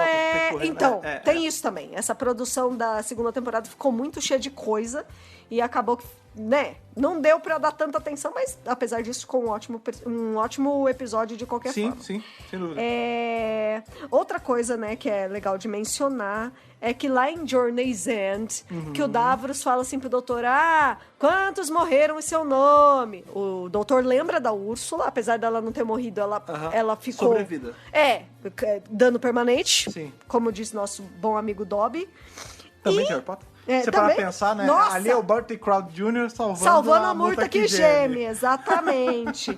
E o Russell T. Davies falou naquele livro maravilhoso chamado The Writer's Tale, que ali no The End of Time, quando o doutor visita as pessoas, as companions, bababá... É bacana que ele fala que ele usou todas, então, não só as dali que a gente viu na série. Exato. O Davies queria colocar a Úrsula e o Elton aparecendo que maneiro. Depois. Que legal. Então, pra você ver como assim, foi uma história importante do 10º Doutor, sabe? Sim, cara. Tipo, foram pessoas que acabaram, por exemplo, não só a Úrsula, como todas as outras vítimas e até o próprio Elton, foram tocadas pela passagem do Doutor na Terra, em Londres. Então, assim, são afetadas pelas ações dele, porque isso vai pesar lá na frente no 10º Doutor. A gente vê que o 10º ele sofre de um acúmulo. Ele chega com um peso no final, amigo. Cara, o 10º, ele começa sussa da vida, tranquilésimo. Ele só fica... Tranquileba. Do Senhor do Tempo. E aí depois ele vai ficando sombrio, ele vai ficando pesado. Ele quebra quando ele perde a dona ali, cara. Ele quebra finalzão ali em Waters of Mars. Ali é foda. Não, Waters of Mars ele já tá no estado maluco, que assim... Time Lord Victorious não é legal. Tava Layard já, quase. Tem muita sombra aí ainda. Então, mas assim, esses eventos colaboraram pra criação do Valeyard, assim. Porque ele já tá bem sombrio. Sim. Então, você vê, né? Ele vai relembrando das pessoas que passaram ali pela vida dele, pela encarnação dele. E a Úrsula não deixa de ser uma das pessoas. E todo o Linda foi afetado pela passagem do Doutor. Sim. Então... É isso, cara. Que louco. É isso, essas são as curiosidades desse episódio. Muita coisa que eu não sabia, bacana, cara. Muito bacana. Eu gosto muito quando você traz curiosidades, porque assim, acaba, quando a gente vai revisar, né, a Thaís sempre pesquisa enquanto eu gosto de ler. Eu sou a Corvinal daqui. De novo, pega livro, lê e tal, e tem muita, pega Dr. Magazine, a gente tem pego bastante, tirando informação de lá. Sim, lá tem muita coisa, gente. E é muito bacana. Poço de conhecimento a Dr. Magazine. Essas coisas por trás das câmeras eu gosto bastante. Aliás, já que estamos falando de Dr. Magazine, né, é uma revista que até hoje tem lombada quadrada. É verdade. E essa reportagem não tem 2 páginas, 4 páginas. Não, meu amigo, é 10 páginas de reportagem com fonte tamanho 8, 3 colunas em cada página. É verdade. É conhecimento e informação pra caramba. Quem tiver a oportunidade de pegar, nem que seja a versão digital pra ler, cara, vale super a pena. Vale muito a pena. Pega um ano que você gosta de Doctor Who e, sei lá, e lê da época. É muito legal. É complicado porque tem coisas, por exemplo... Porque a Dr. Magazine nasceu na época do quadro Doutor. Isso. Mas eles vivem fazendo recall de tipo história do primeiro, segundo, terceiro. Sempre tem coletâneas. Hoje em dia sai revistas que tem matérias de coisa do sétimo, do sexto. Do tudo misturado. Até. É tudo misturado. Eles botam arquivo e renovam. Sabe o que eu recomendo vocês fazerem? Pega, sei lá, se você gostar muito de episódio, por exemplo, eu gosto muito de Remembrance of the Daleks, que a gente tava falando. Vê em quais Doctor Who Magazine é falado do Remembrance, pega essa... Mas aí, porque assim, sempre que falam, só mencionam, isso foi falado em tal lugar. Só que quando você pega pra ler a revista, é muito maneiro. É muito mais informação do que apenas na internet. Citação. É muito legal mesmo, vale muito a pena. Pois é, o que também é muito legal mesmo é esse episódio, né, cara? Eu acho que assim, lembrando aí que são nossas opiniões. O DWRcast, assim como todos os podcasts, ele serve pra... essa janela em que a gente mostra a gente revisa o episódio, claro. Você vê que até então a gente tá fazendo um review limpo. Mas tem aí drops da nossa opinião. Claro. Gostamos muito desse episódio, defendemos ao ponto, mas lembrando, não somos guardiões de todo conhecimento e de toda a verdade. Jamais. Às vezes você vai escutar tudo isso que a gente falou e falar, olha, Fred, olha, Thaís, foi mal. Continua achando uma porcaria. É uma bosta. Porém, isso aqui não adianta você chegar, que nem, por exemplo, a gente postou hoje sobre a temporada aí, a 10ª temporada, que tá fazendo aniversário hoje. Faz 2 anos, Faz 2 né? anos. Nem no acredito. dia da gravação desse podcast. Nem acredito. E aí a gente botou, aí sempre tem um ou outro que chega assim, é uma merda. E não defende ponto, não, entendeu? É só uma bosta mesmo. É só pra xingar. Então, assim, não seja essa pessoa, amiguinho. Se você não gosta de Love and Monsters, defenda o seu ponto. Defenda a sua visão desse episódio. Por que você não gosta? Ou, por que você concorda com a gente gosta desse episódio? De qual pontos você gosta e não gosta. Assim como a gente falou, de novo, esse episódio não é perfeito. Tipo, não é possível que não tenha uma coisa no episódio que você não tenha gostado. Bom, se bem que Sleep No More, né? Exato. Mas mesmo assim tem gente que gosta. Sleep No More só sofre Capaldi mesmo. É verdade. Porque, mas vamos lá.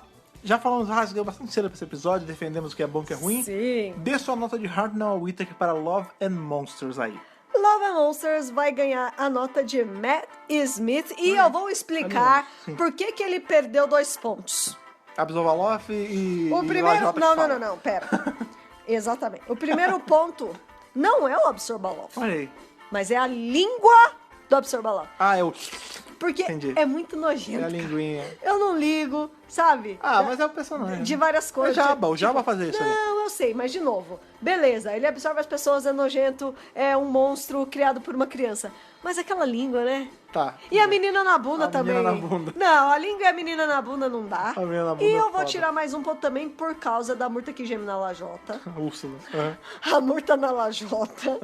Porque, gente... A lajota que geme. Foi o que eu falei. Ou você mata essa personagem e o Elton encontra o amor de outras formas. A Jack. De repente, que a Jack vai ficar com o Jack. Pete, né? Pois é. No futuro. Ou você faz ela viver na sua forma física original. Ou ela vira só uma voz. Porque, gente... Não sei, vira um fantasma. Pô, ela pode virar um fantasma. Ela pode virar um fantasma, que ela nem a podia murta que geme. O doutor podia ter salvo a alma, entre aspas, dela, e ela ia virar tipo a murta que geme. Essa é uma baita homenagem. Ia ser maravilhoso. Olha aí. Ela podia ter virado um cérebro num jar. Ela Isso, é precedente pra merda também. Ela podia ser qualquer coisa. Mas a lajotinha não dá. É difícil. Eu não aceito. Não dá pra defender, amo esse não dá pra episódio. defender. Agora, por que eu vou dar o resto dos outros pontos? Porque é um excelente episódio, como a gente falou. Olha que história bacana. Eu lembro que da primeira vez que eu assisti, eu achei tão legal não ter o doutor e ser contado por um cara que foi afetado. Gente, é genial, é maravilhoso. Então, por isso, é o Matt Smith. Agora eu quero saber de você. Fred Pavão, a sua nota pra Love and Monsters. Não, alinhamos novamente. Matt Smith também. Muito Perdem os pontos. A minha lajota me quebra demais as pernas. Porque na hora que eu vou defender esse episódio, sempre tem alguém que lembra disso e eu não posso fingir que não existe. Não, mas aí eu concordo. É uma bosta de novo. mesmo. Não está livre de falhas. O Absolvaloff, ele faz perder um pouco de pontos, sim, mas sempre vai ter aí o fio de prata que salva ele, que ele é a criação de uma criança. Claro. Ele veio da mente de uma criança que gosta de nojeiras de criança. E quem te vê que, na verdade, né, ele cria algo diferente. Tinha até outras ideias. Ideias maiores. Pois literalmente maiores. Mas é aquilo, cara. De novo, acho que a gente defendeu aqui por 1 hora e cacetada esse episódio e eu mantenho, cara. A história é bacana, ele traz análises legais, mas assim, eu também não posso dar nota só pela análise que o episódio faz, não é isso? Não. O episódio, ele é bom fora de análise. Porque ele é gostoso de assistir. É divertido, cara. É o maior episódio do mundo, é mega grandioso? Não é. Ele é pé no chão, ele não se propõe a ser um episódio gigantesco e ele não é. Porque não é essa a proposta dele. Ele não promete ser grande. A proposta dele é ser um episódio simples, ele é simples, a trilha sonora é maravilhosa. Pô, isso é uma coisa... Verdade, ótimo ponto. E, cara, é legal, você vê que o lance de ser pessoas que estão envolvidas em ações que o doutor tava participando sem estar diretamente ligado ao doutor. Cara, é legal pra caramba. Vocês escutaram aí a gente falando isso por 1 hora e cacetada, vocês sabem os meus pontos. Leva um 11 de 13. Isso. Nossa média fecha em Matt Smith de Whittaker. Com certeza. Acho uma nota justíssima pra esse episódio. E retomo aí o que eu tava falando, que não somos guardiões da verdade absoluta. Se você concorda com a gente, queremos ouvir quais pontos chamaram a atenção pra você e o que você acha de bizarro nesse episódio. que pontos você tira, porque ele não é perfeito. Não é perfeito. E se você não gosta, por favor, de verdade. Explica pra gente. Defenda educadamente seus pontos. Exatamente. Né? Não, de novo, não seja o Victor Kennedy, cara. Não seja um fã tóxico que só sabe linguinha e falar que é uma merda. Exato. Defenda o seu ponto, cara. Defenda seu ponto. Seja um fã inteligente. Elabore, exatamente. Como é que é? Discuss. Discuta, exatamente. Vamos discutir, vamos conversar. Ideia com a gente. Exatamente. Pra isso, você precisa ir do nosso canal de comunicação, com o nosso e-mail, que é o podcast@drrubrasil.com.br. Nós também estamos nas redes sociais por aí espalhados. Estamos no Facebook, no Instagram e também no pássaro que vem ali. É um pássaro que vem de clon. Ele veio voando de clon hoje, que é o Twitter do Dr. Brasil, que é o Dr. Brasil em todas as redes sociais. Exato, cara. Tá aí, Facebook, Twitter, Instagram, tudo @Dr. Brasil. Procura lá. Instagram, semana na meta de bater os 10 mil, não esqueçam. Passe sempre para o seu amiguinho que não segue a gente. E sempre recomendamos aí, se você não segue a gente em nenhum dos feeds, siga aí tanto o iTunes quanto o RSS, ou siga a gente no Spotify, que estamos lá toda semana, 2 vezes por semana. Terça e sexta. Exatamente, compartilhe lá, porque o seu compartilhamento ele vale ouro, você ajuda a gente a chegar em mais ouvidos por aí. E você ajuda a Dr. Who a crescer, porque a Dr. Who precisa crescer nesse Brasil. Pense que você, às vezes, está a um compartilhamento de criar o seu núcleozinho de linda. Porque você vai é verdade. Vou compartilhar que vai chamar mais um amigo, e de 2 amigos vira 4, vira 10, e aí você tem o seu grupinho. Muito bacana, pois né? Pois é, muito bacana. Aliás, foi assim que Dr. Who cresceu no Brasil. Exatamente. Porque, vamos falar a verdade, né? É muito de boca a boca. Então recomendo pros seus amigos, porque aí você vai estar fazendo a série crescer por aqui. Recomende o Dr. Who e recomende o DWRcast, que é muito importante. Lógico, que é a extensão da discussão da série. É o nosso after show. Isso, exatamente. Maravilha. Por hoje é só. Mais uma terça-feira aí, se você está ouvindo de lançamento. Lembrando que essa semana ainda tem review da série clássica, porque agora é um review da série clássica por semana. Então, sexta-feira estamos aí novamente em preto e branco, lá nos anos 60, revisando um episódio do Primeiro Doutor. Foi bom estar com vocês aqui revisando esse episódio injustiçado, mas que merece aí uma segunda leitura. Sempre. Até o nosso próximo encontro. Aquele abraço e falou. Falou, tchau, tchau. Esse podcast conta com o apoio dos nossos companions do Apoia-se: Bibiana Rossi, Mariana Maís Pirolo, Matheus Malveira, Michele Mantovani, Telo Caetano, Rodrigo Cruz, Jaqueline Santos, Danilo Ferreira Rossi, Matheus Pereira Flores, Caio Sanches Rodaelli, Rafaela Ackerman, Thiago Silva Querentino, CB Victor, Will Sartori, Karine Filgueira, Wanderson Teixeira, Duda Saturno, Malcolm Bauer, Leonardo Pereira Toniolo, Rubens Gomes Passos Neto, Débora Santos Almeida, Mariana de França Figueiredo, Ana Clara Fonseca, Débora Ruiz Silva, Kátia Valéria Favalli, Daniel Figueiredo Pereira, Otávio Ferraz e Caio Reim Félix. Torne-se também um apoiador em apoia.se/Dr. Who Brasil.